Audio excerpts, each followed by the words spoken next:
Merci Yanis. Ça fait toujours plaisir parce qu'on peut enlever nos masques devant.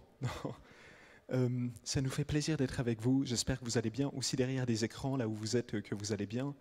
Si tu es en train de boire un café et tout. Avant de commencer le temps de prédication, on avait juste à cœur de vous partager un projet qui vient de se finir il y a à peu près un mois. C'est un documentaire que, avec mon frère, on a commencé à faire il y a 2 ans à peu près sur le témoignage personnel. Je ne sais pas si vous connaissez Empreinte de Dieu ou Saint-Esprit, qui a été fait plutôt en anglais, qui montre des gens aller dans les rues et qui est coupé avec des intervenants. Je ne sais pas si quelqu'un connaît. Trop bien. Et en fait, on avait vraiment à cœur de faire ça pour la francophonie. Alors, on a filmé quand on est allé dans les rues pour parler de Jésus aux gens, au niveau du témoignage personnel, et on a coupé ça avec plusieurs intervenants. Et il y aura la bande-annonce qui va s'afficher.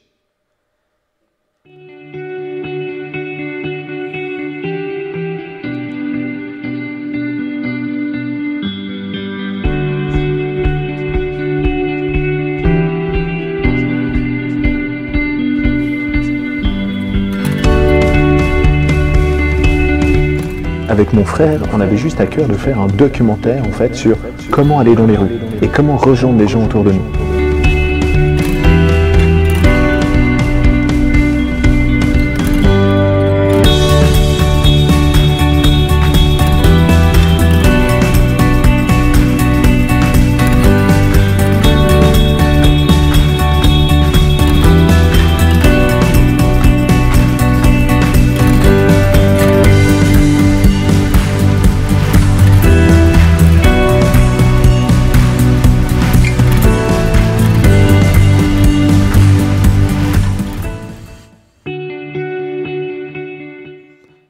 Amen. Je sais pas pour toi, mais des fois ça fout toujours un petit peu les chocottes, tu sais, d'annoncer un petit peu et de parler de Jésus autour de nous. Je sais pas si c'est que moi. Heureusement, on est plusieurs. Mais tu sais, j'avais à cœur de te dire, j'aime énormément ce verset dans Jean 15,15 où Jésus il nous dit « Mais je ne vous appelle plus serviteur, mais ami ». Dans le mot serviteur, on voit la loyauté, la fidélité, mais dans le mot ami, on voit la proximité. Et ça, je trouve tellement beau, où Dieu est présent avec nous aussi quand on témoigne de lui, tu sais. Il est présent, tu sais, encore plus dans ces temps de Covid où tout bascule, Dieu est présent dans nos moments compliqués. Et quand on partage qui il est aussi présent et c'est lui qui touche la vie des gens, tu sais. J'aime beaucoup cette image dans les rues, tu sais. En fait, c'est pas notre mission, mais c'est lui qui nous envoie, tu sais. C'est vraiment lui qui nous envoie. Et c'est comme si Dieu te soutenait avec ses mains derrière et c'est lui qui va conduire les rencontres, c'est lui qui va toucher les cœurs, vraiment. Donc voilà. Amen. Tu veux présenter la carte? Yes. Il y aura à la sortie des cartes de visite à l'extérieur que vous pouvez prendre. Derrière, il y a un QR code si vous voulez directement regarder le documentaire. Sinon, c'est Quand Dieu visite notre quotidien. Il est aussi sur le Top Chrétien. Si vous mettez Quand Dieu visite sur notre quotidien sur le Top Chrétien, il y a une page internet et une page YouTube. J'ai juste une question, c'est quelle caméra pour que je regarde les gens aussi? C'est la caméra qu'elle a? Ok, trop bien. Je vais essayer de vous regarder, je suis désolé si on vous oublie. Non, je rigole. Du coup, je sais pas toi, mais moi quand j'ai préparé mon message, j'ai réalisé que j'avais un peu perdu cette notion du temps et j'ai même pas fait attention que c'était Pâques. Je sais pas si je suis le seul. C'est peut-être avec tous ces confinements, déconfinements, et d'un coup je me suis dit, purée, c'est Pâques déjà. Et je me suis dit, purée, les catholiques, c'est stylé, ils font le carême avant et il y a vraiment une préparation. Et je ne sais pas si on remarque, mais c'est le moment le plus glorieux que l'humanité ait connu, au moment où Jésus meurt sur la croix et il ressuscite 3 jours après. Il y aura un moment encore plus glorieux, c'est le jour où il va revenir et qu'il y aura des nouvelles cieux, des nouvelles terres, mais pour l'instant, c'est le moment le plus glorieux que l'humanité ait connu. Et moi, je vais juste parler un peu avant la croix et mon frère va finir sur la résurrection. Et je ne sais pas, à contrario, c'est le moment où pour Dieu, c'était le plus beau, où on peut s'approcher de lui pour l'éternité et comme cet accomplissement pour tous les peuples. Et en même temps, c'était un profond désespoir pour tous les disciples. Imagine, tu as tout donné pendant 3 ans, tu sais. Tu as peut-être quitté ta famille, tes amis. On sait que certains apôtres avaient des femmes, du coup sûrement des enfants. Ils ont suivi quelqu'un pendant 3 ans et à un moment donné, ils meurent. Et tu vois, c'est une histoire, de temps en temps, je me dis, mais ça pourrait être tellement nous. On a tout donné pendant des années, tu sais. Tout donné peut-être dans notre famille, dans notre mariage, peut-être même dans l'église ou dans notre travail. Et à un moment donné, il y a un temps de silence, tu sais. Il y a un temps où c'est plus compliqué. Et le thème que j'avais à cœur de vous parler aujourd'hui, c'est comment retrouver l'espoir. Parce que dans ce temps de silence, ils ne le savent pas encore, mais ça va être un temps justement rempli d'espérance pour toute l'humanité après.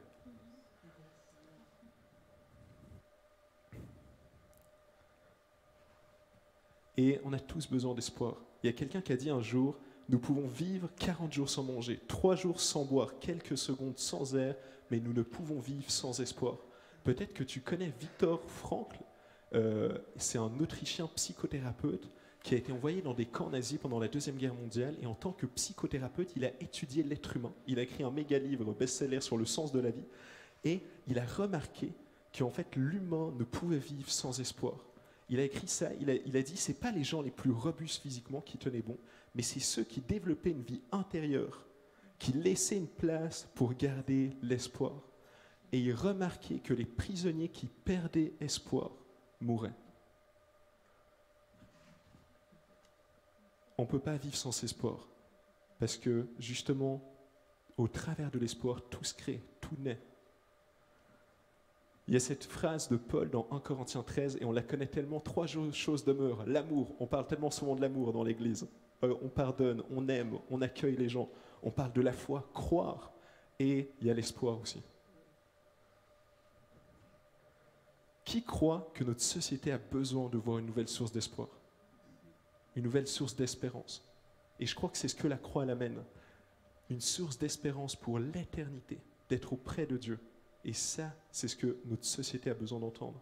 Il y a une telle crise d'espoir depuis 1 année et demie à peu près. On se demande pourquoi, mais on croit que cette crise a commencé avec la pandémie, mais je crois qu'elle était profondément là avant et qu'elle a juste grandi. Mais le monde a besoin d'espoir. Et c'est trop beau, c'est ce que la croix l'amène.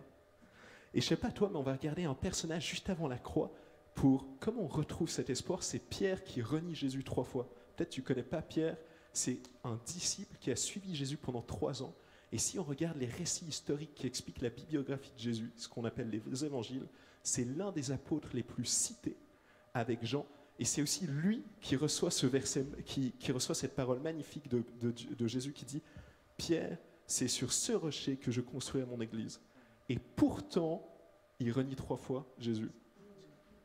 Nous, on connaît la fin de l'histoire, acte 2, où il prêche 2000 conversions, mais lui, à ce moment-là, il ne connaît pas ça. Et on va voir son attitude, justement, dans Marc 14, si tu veux aller voir, c'est de 66 à 72, on va juste lire le dernier verset ensemble. C'est Pierre se souvient alors de ce que Jésus lui avait dit. « Avant que le coq chante 2 fois, tu m'auras renié 3 fois. » Et à ce moment-là, il réfléchit et il pleura. Comme Pierre, on peut avoir des situations, tu sais, où tellement de désespoir, on peut s'éloigner de Dieu.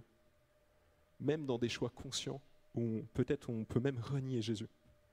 Et peut-être, toi, ça t'est déjà arrivé, tu sais où? Ah non, je ne crois pas en Dieu, c'est difficile de croire. Comme Pierre, non, je ne connais pas Jésus.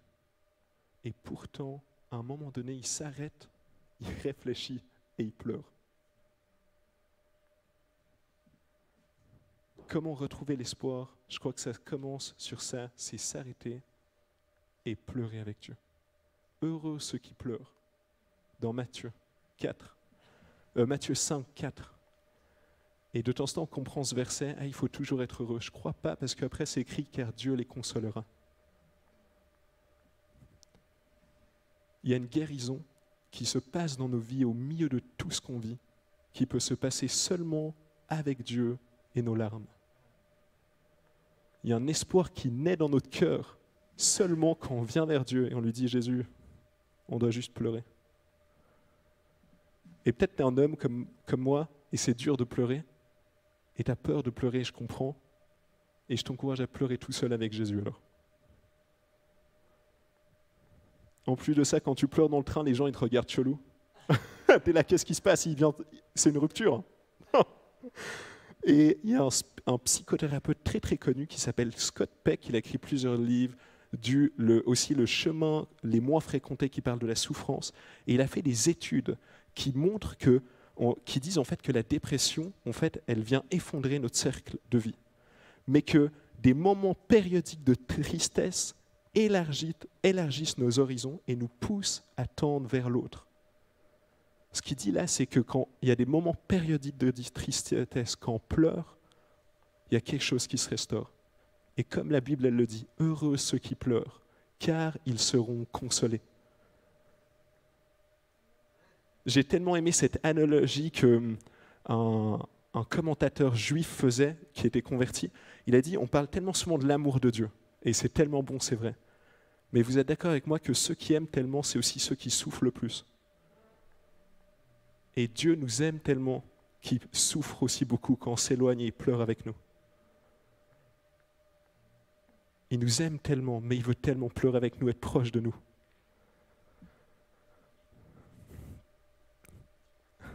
En quoi est-ce que tu mets ton espérance? En quoi? Et tu sais, moi je t'encourage. Je pourrais dire 5 points pratiques, mais on n'a pas le temps sur comment reprendre espoir, des choses très très pratiques. Mais l'une des choses, c'est je t'encourage à chercher Dieu plus que la solution.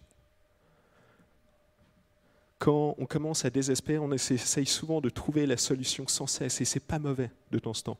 Mais ça peut devenir notre Dieu. Et à un moment donné, moi je t'encourage de tout déconnecter et de juste chercher Dieu. Et il y a comme cet espoir qui vient, qui renaît. Et la plus belle chose à la croix, tu sais, au milieu de ce silence, au milieu de ce que personne voit, c'est que Dieu accomplit quand même son dessein. C'est John Stott qui le dit, l'un des théologiens les plus reconnus au XXe siècle. Avec Billy Graham, ils ont fait une œuvre magnifique pour réunifier les évangéliques. Et il dit ça, il dit justement que dans la croix de Jésus-Christ, peut-être tu l'as déjà lu, il dit, mais on croit que c'est la méchanceté de l'homme qui a poussé Jésus à la croix. Et c'est vrai, il y a une part, il y a le péché, la souffrance, mais on oublie que Dieu accomplissait son dessein. Et moi, Jay, tu peux venir et je veux t'encourager. Tu sais, on croit que la croix, c'est la fin, mais c'est le commencement de toute chose. C'est le commencement dans nos vies, dans tout ce qu'on peut vivre. Et je l'ai dit déjà tellement plusieurs fois, mais je t'encourage, si tu te poses des questions sur qu'est-ce que la vraie espérance chrétienne, de voir tes pasteurs, tes leaders, et de dire, mais c'est quoi notre véritable espoir en tant que chrétien? C'est qu'un jour, Jésus va revenir. Un jour, il y aura des nouvelles cieux, nouvelles terres, et qu'il n'y aura plus aucune souffrance. Et que toute l'injustice du monde va être enlevée et payée. C'est ça la croix, c'est la prochaine étape. Le peuple juif attendait la promesse, il est arrivé à la Pâque, et là il y a une autre promesse. Un jour, il n'y aura plus jamais de souffrance. Et ça, c'est la croix. Amen.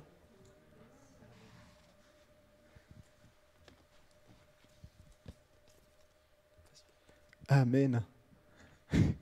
Ça, c'est la plus belle des espérances chrétiennes. Amen, quand la souffrance disparaîtra. Et c'est ce que la résurrection du Christ, elle est corporelle. Et vous savez, Thomas, il a pu toucher Jésus. Et ça nous montre aussi qu'on peut toucher Jésus maintenant. Mais j'avais à cœur juste de parler de ce Dieu qui s'incarne, en fait, dans une chair. On peut se demander un petit peu, pourquoi est-ce que Dieu il a dû s'incarner? Et je pense qu'avant tout, c'était pour comprendre la souffrance qu'on peut vivre aussi dans ce temps présent, tu sais, autour de nous. Et ce qu'il y a de magnifique avec la pensée chrétienne, qu'il n'y a pas beaucoup ailleurs, c'est que Dieu ne néglige jamais la souffrance qu'on peut subir et celle qu'on nous a fait. Dieu ne la néglige jamais. Il ne va pas nous demander de l'esquiver ni de partir de notre souffrance par n'importe quelle petite méditation. Il va être présent avec nous pour qu'on puisse la vivre. Et ce qui est de magnifique, c'est que par son esprit, il va nous vivifier. La résurrection que Christ il a eue à la croix, ça va commencer à ressusciter quelque chose au plus profond de nos cœurs qui a pu mourir, pour qu'on puisse reconstruire quelque chose. Et chaque pierre que tu poseras, tu sais, à l'église, quand tu serviras, un jour, à la résurrection totale, ça va se voir, tu sais. Et il y a cet appel à construire. Peu importe, tu sais, les temps de l'église où ça tremble, ou tu sais, dans la société où on ne sait pas trop où on en est, Dieu, il soutient toute chose, tu sais. Dieu soutient sa création, vraiment. Et on peut se poser en lui plus que toute autre chose. Ce que j'aime énormément dans la vie de Jésus, c'est qu'il a toujours été présent, tu sais. avec les apôtres, sauf à la croix où là il a disparu, mais dans toute la formation des apôtres. Et je crois que ça montre un petit peu la vie chrétienne. On grandit. Qui est d'accord avec moi?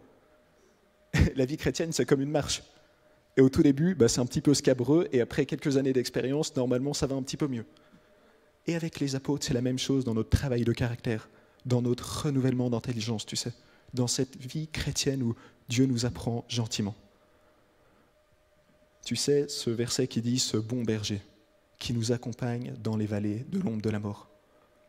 Et Dieu veut te soutenir, tu sais, et je veux tellement t'encourager là où tu es, tu sais, derrière l'écran ou même ici, mais pour parler à Dieu, juste la prière, tu sais, quand on s'adresse à Dieu pour entrer en communion avec lui, ça se fait n'importe où. Pas besoin d'être à l'église, tu peux le faire dans le train, juste avant de t'endormir devant ton examen, vraiment. Et ça, c'est quelque chose de magnifique.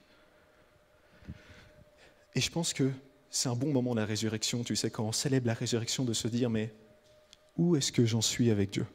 Tu sais, est-ce que, Père, j'ai juste besoin de toi? Et je voulais qu'on prenne l'histoire de 3 personnes, tu sais, vers qui Jésus s'est montré ressuscité. Dans l'évangile de Marc, le dernier chapitre, le verset 9 à 16, tu pourras le lire chez toi. Je ne sais pas si tu les connais, mais la première personne, c'est Marthe. Une personne qui a été libérée de 7 démons. Qu'est-ce que ça veut dire? Ça veut dire que c'est quelqu'un qui a déjà rencontré Jésus, tu sais, qui a déjà vécu quelque chose avec lui, quelqu'un qui a déjà été libéré dans sa présence. Et il va se révéler à elle. Il va lui montrer, mais en fait, je suis vraiment le ressuscité, qui ressuscite les choses au plus profond de toi. Et elle, c'est magnifique, ça va être la première personne qui va commencer à témoigner de ça autour d'elle. Les deuxièmes personnes à qui Jésus va se montrer ressuscité, c'était 2 gars. C'est peut-être pour ça qu'il a dû plus parler avec, pour plus réfléchir. Non, je rigole. Ce qui était magnifique, c'est qu'il n'y a pas de problème. Jésus va marcher avec et va juste répondre à leurs questions sur pourquoi est-ce que Jésus est venu, tu sais. Pourquoi est-ce qu'il a dû ressusciter et mourir. Et tu sais, si tu es derrière ton écran et tu te poses ces questions, je peux juste t'encourager à regarder la page internet du Centre de vie pour nous écrire aux responsables, et ils sont là pour répondre à tes questions, tu sais. Pourquoi est-ce que Jésus est venu? Pourquoi la souffrance? Toutes ces choses-là qu'on peut se poser. Et il n'y a pas de problème d'avoir ces questions, puisque notre foi peut être posée aussi sur des bons fondements, et Dieu le veut. La troisième personne, Amen, j'avais pas vu. La troisième personne que Jésus rencontre, c'est ses disciples. Tu sais, les personnes qu'il a passé 3 ans avec. Et je sais pas pour toi, mais moi, des fois, quand je vis des temps vraiment compliqués, c'est des fois difficile à croire. Et eux, on leur a annoncé 2 fois, par Marthe et les disciples, et ils n'ont toujours pas cru. Et là, Jésus, il va venir vers eux, et il va les rencontrer et se révéler à eux. Et je voulais qu'on prenne un temps de prière, tu sais, pour 4 styles de personnes. Peut-être que tu te vois plus comme une Marthe, qui a déjà été restaurée par Dieu, et qui va déjà annoncer la personne, plus comme ces 2 gars qui ont besoin de beaucoup réfléchir, mais où Dieu va aussi se révéler à eux. Ou comme les disciples, ou qui ont juste besoin de dire, mais Père, en fait, j'ai envie de revenir vers toi. Ou peut-être la 4e style de personnes, c'est les personnes que Alex a parlé, de dire, mais Jésus, j'ai besoin que tu viennes, par ta résurrection, ressusciter cette espérance, malgré ces troubles qu'on vit. Amen. Est-ce qu'on peut juste fermer tous ensemble les yeux, là où on est? Et aussi derrière la caméra, derrière l'écran, là où tu nous regardes, si c'est ce matin ou même plus tard, viens juste fermer les yeux. Et tu sais, je vais te laisser 10 secondes, juste ferme les yeux, pour penser à ça et de te dire, mais où est-ce que je me trouve dans ces 4 styles de personnes? Et il n'y a pas de problème.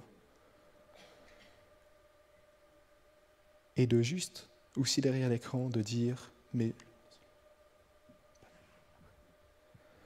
de juste, on va prendre un temps où je vais te demander juste de lever la main vers Dieu et de dire, mais Jésus, viens me rencontrer là où je suis. J'ai envie de revenir vers toi.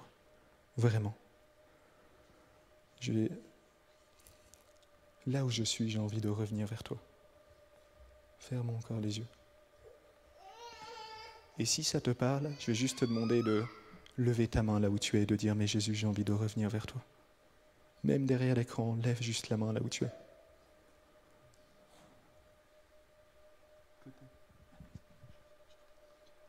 Amen. Est-ce qu'on peut juste maintenant tous se lever ensemble et on va prier par rapport à ça? Est-ce qu'on peut juste faire une prière pour accompagner chaque personne qui ont fait ce pas aussi derrière l'écran, juste qu'on va prier une prière, juste de dire, mais Jésus, j'ai envie de te rencontrer, sentir ta présence dans ces temps. Est-ce qu'on juste répéter après moi? Jésus, je te prie de venir auprès de moi et de me rencontrer là où je suis.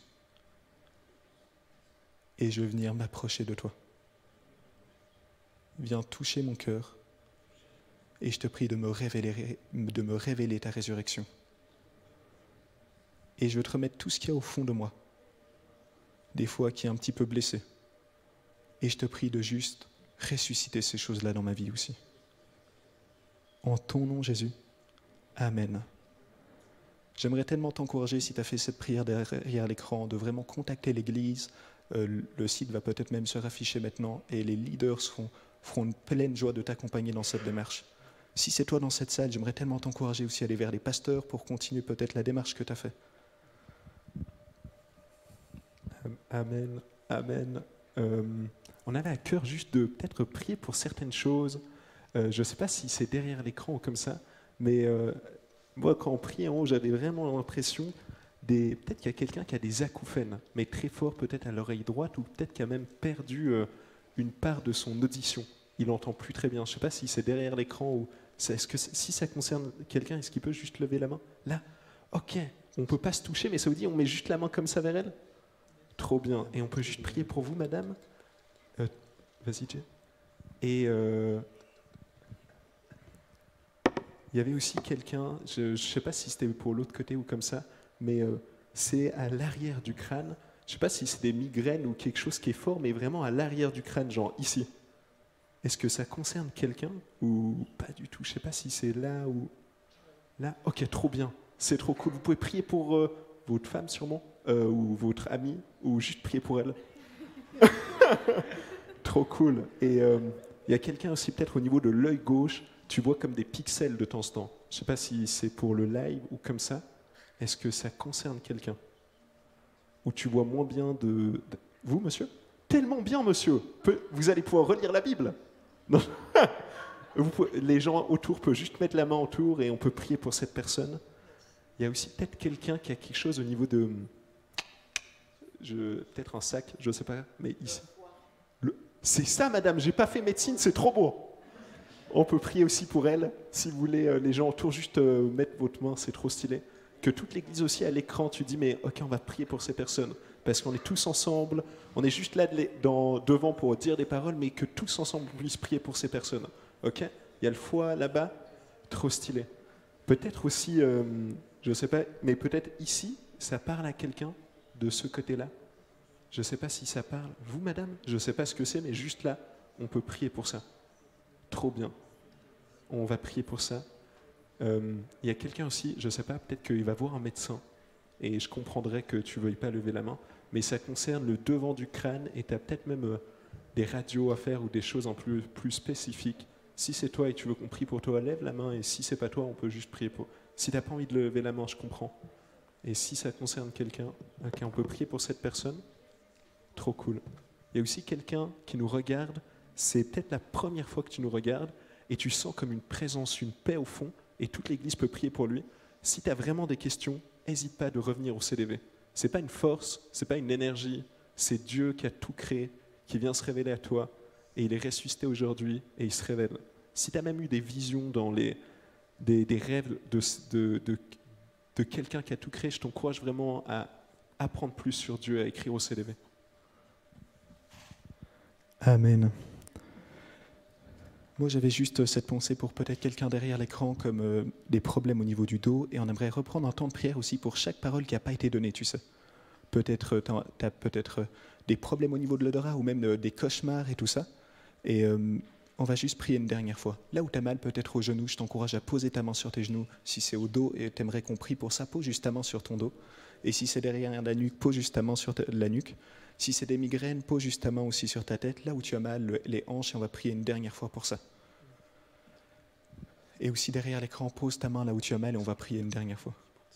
Ok. Ça vous dit, on se relève tous. Je sais qu'on fait un peu gymnastique, mais c'est parfait. C'est des exercices physiques à l'église. On s'est dit, on hésite de faire des roulades, mais bon, à l'église, on sait qu'il y a moins de monde, du coup, il y a plus de place. Et Ok. je vous propose qu'on prie pour tout ce qu'on a dit. Je sais que tu ne te souviens pas trop, mais sinon on peut prier même pour les Amen. maladies qu'on a dit, mais pour les gens dans cette salle et qui nous regardent. Ça veut dire on prie tous ensemble en tant qu'Église? On chuchote?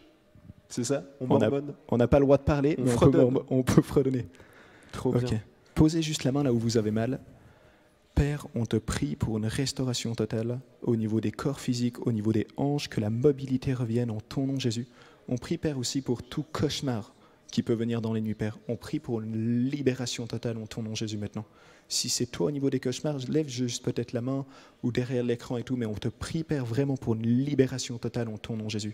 Une paix qui vient sur tes nuits en ton nom, Jésus. Toute douleur au niveau des ligaments dans les genoux, on prie que tu puisses poser ta main, Père, vraiment pour que la mobilité revienne, que les douleurs quittent en ton nom, Jésus. Si c'est des problèmes au niveau des vertèbres, on prie pour, Père, aussi un réalignement au niveau de la colonne vertébrale en ton nom, Jésus, Père, aussi. En ton nom, Jésus. Amen. Amen. Et moi, je te prie, Jésus, pour toutes les choses qui sont peut-être qui dysfonctionnent dans le corps, et on veut te prier en tant qu'Église, viens agir, Jésus. Je te prie pour ce foie, peut-être les reins, Jésus. Tout ce qui est mort, viens agir et reprendre vie, Jésus, pour que les gens puissent être témoins que tu es ressuscité. Je te prie aussi pour toutes les personnes qui vont nous écouter par la suite, que tu viennes les toucher physiquement là où ils ont mal. Et Père, viens juste rencontrer les gens. Dans le nom de Jésus, Papa, que toute maladie parte. Aussi, si c'est spirituel, on ordonne à tout démon ou toute chose oppressante de quitter leur vie, Jésus, et viens les libérer dans le nom de Jésus, Papa. Amen. Remplis-les de qui tu es à nouveau maintenant et viens les libérer. Prions, prions encore pendant 30 secondes. Ok. Prions encore 30 secondes pour ça, pour les gens c'est derrière les écrans et tout ça. Jésus, on te prie vraiment pour une restauration là où tu es. N'importe quelle libération, Père. Si c'est aussi au niveau des addictions, au niveau de la cigarette, n'importe quoi, Père. Mais juste, tu peux lever ta main. Jésus te voit là où tu es et tu peux juste lever ta main. On va prier pour toi.